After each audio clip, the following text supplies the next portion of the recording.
Setiap hari ia selalu mewanti-wanti keluarganya, kerabatnya, bahkan budak-budaknya agar jangan sampai ikut terpengaruh memeluk agama Islam.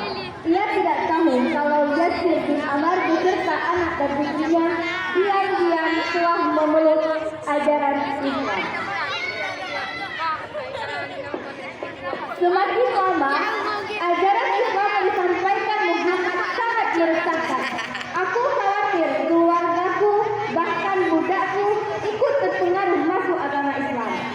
Mata-mata, cepat panggil keluarga Yasir kemari. Aku ingin bicara.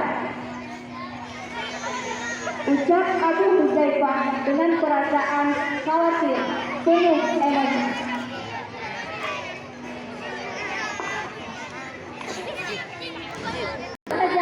Menyelesaikan membaca Al-Quran secara bersama-sama. Mereka tidak tahu bahwa keislaman mereka sudah diketahui kebajikannya. Namun dalam hati Yasir yakin jika suatu hari majikannya mengetahui keislaman keluarganya. Baru saja Yasir merapikan bacaan Al-Qurannya, seseorang berteriak memanggilnya. Yasir! Sudahlah, kau tidak usah bersedih lagi. Raja Hudzaifah sudah tahu semua kelakuanmu. Yasir!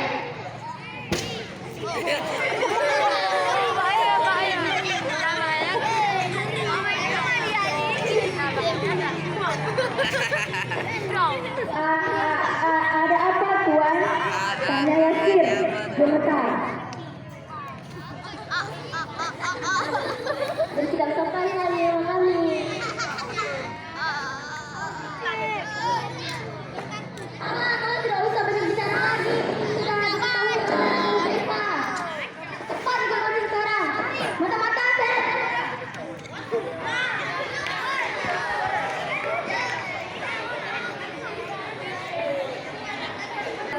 Aku dan keluargaku beriman kepada Allah dan Nabi Muhammad dan menerima Islam sebagai agama yang diridhoi Allah.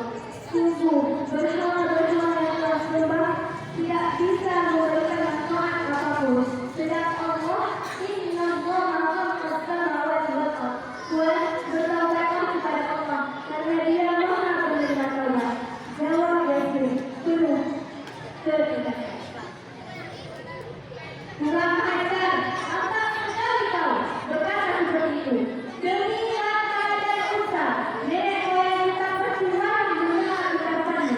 Abu Hudzaifah marah dan gelap. Mata-mata, seret mereka ke lapangan.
Inilah kisah Oke, mari kita berikan tepuk tangan untuk kakak-kakak peran dari kisah Rasulullah SAW pada hari Jumat pagi, literasi Jumat pagi, agama Islam.